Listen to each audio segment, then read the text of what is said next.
Today, we are looking at navigating career transition with grace.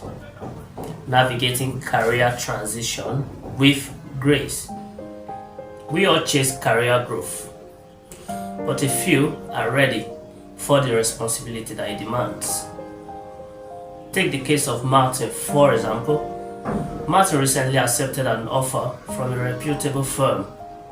Well, as would any step up in career and life, the new position comes with the obvious benefits: some level of freedom to take initiative, leadership, and the confidence such a setting builds in an individual for higher growth.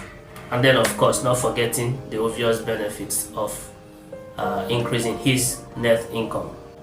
The first week of resumption was a bliss. Afterwards, it became apparent to Martin that every level of growth comes with proportional higher weight of responsibility, accountability, and challenges. Being a manager at any level requires of you to strive for excellence, not only in fulfilling your own primary responsibilities, but also in overseeing and supporting the responsibilities of those under your supervision. The job descriptions of your subordinates are basically extensions of yours, and their KPIs reflect your performance. You see, a step up is not apparently as glamorous as we think. Take, for example, red carpet events are single nights that glorify the years of development, funding, casting, filming, post-production, release, the cinema and streaming promotions, right?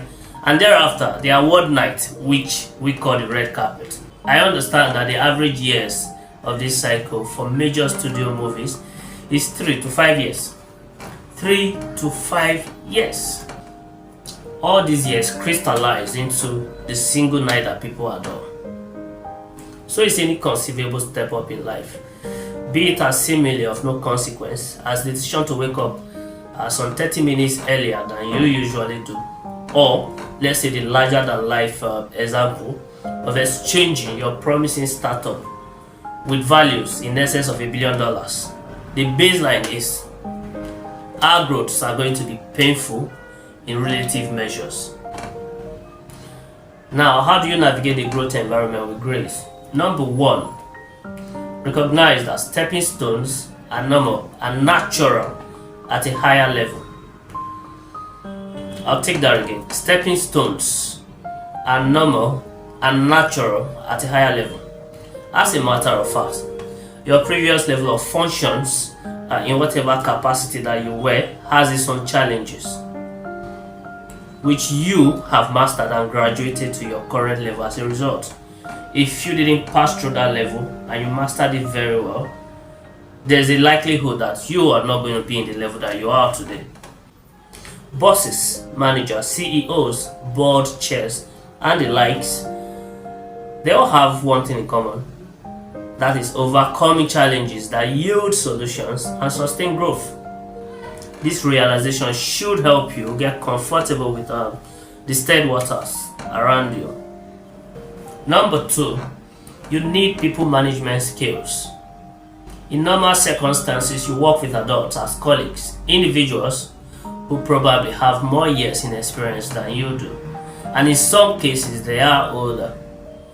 In a professional setting, managing people isn't always about giving orders. Managing people is never really about giving orders all the time. There is the likelihood that they have been handling their tasks for years before you joined. You do not want to assume the position of some commander-in-chief of an armed forces. I believe the first step to manage people effectively is mastering self-management yourself. The first step to managing people effectively is mastering self-management, both in your personal and professional life. Lead with discipline, honor your commitments, uphold ethics, communicate calmly yet firmly, insist on standards and professionalism, and expect the same from others. Recently, I learned from a life coach called Myron Golden. He said, the first step to becoming confident is to honor your word and your commitment. And I think that's profound. You want to stay ahead, to provide insights, and position yourself as a valuable resource person. By committing to these principles, you will naturally grow and sustain effective leadership. Number 3, handle individuals who resist change from a place of empathy. Do not despair if you are surrounded by resistant individuals. Hard-fixed people see process improvements as threats to their entrenched routines and protected territories. Change, as we have established, is essential. Without it, growth is impossible. So when someone is resistant to change, particularly when the changes you are trying to introduce are subtle systemic changes rather than disruptive overhauls, they inadvertently hinder progress for you, for them, and for everyone involved. Unfortunately, many who exhibit such resistance are unaware of the long-term consequences this mindset has in their personal life, yourself, and everyone involved, the organization at large. So, how do you handle such a situation? Empathy. Approach it with empathy. Let us break it down. Within each of us are traits that, when nurtured, lead towards growth. Within each of us are traits that, when nurtured, lead towards growth. On the other hand, there are others that steer us in the opposite direction. Well, towards destruction, if I have to put it bluntly.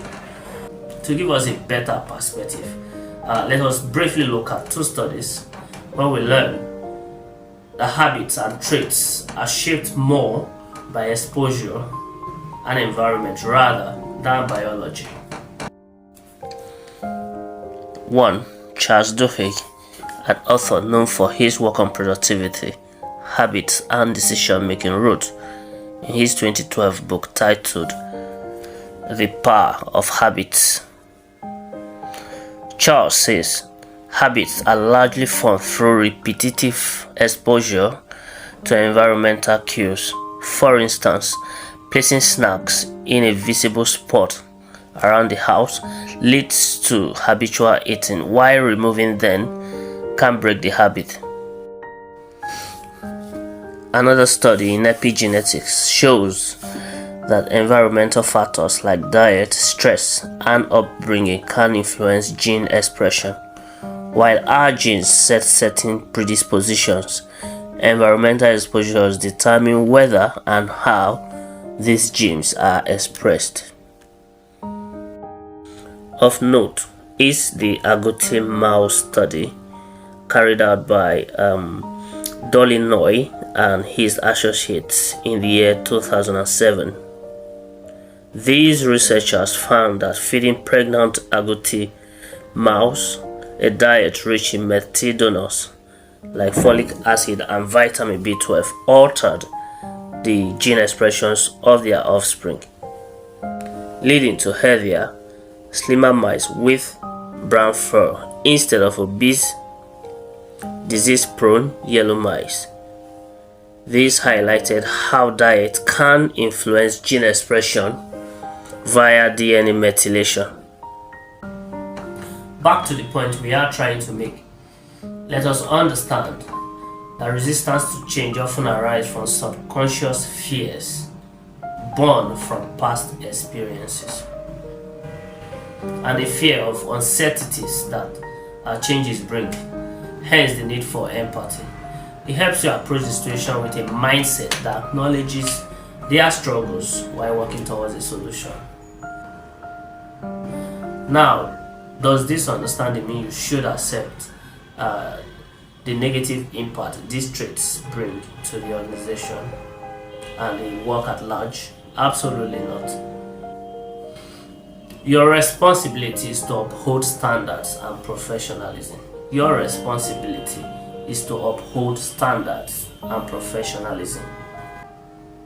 As the custodian of processes and systems, it is important that you ensure they are followed through, all while maintaining an empathic approach. Failing to do so would undermine your credibility and erode trust in your leadership capabilities. Balancing understanding with firmness is key to driving progress in such challenging circumstances. So in closing, every step forward in your career is a process of transformation. It comes with challenges, increased responsibility, moments of doubt. But these are the building blocks of our progress. Leadership isn't just about managing tasks or giving instructions. It's about inspiring others. It's about adapting to change. It's about handling pressure with empathy and resilience.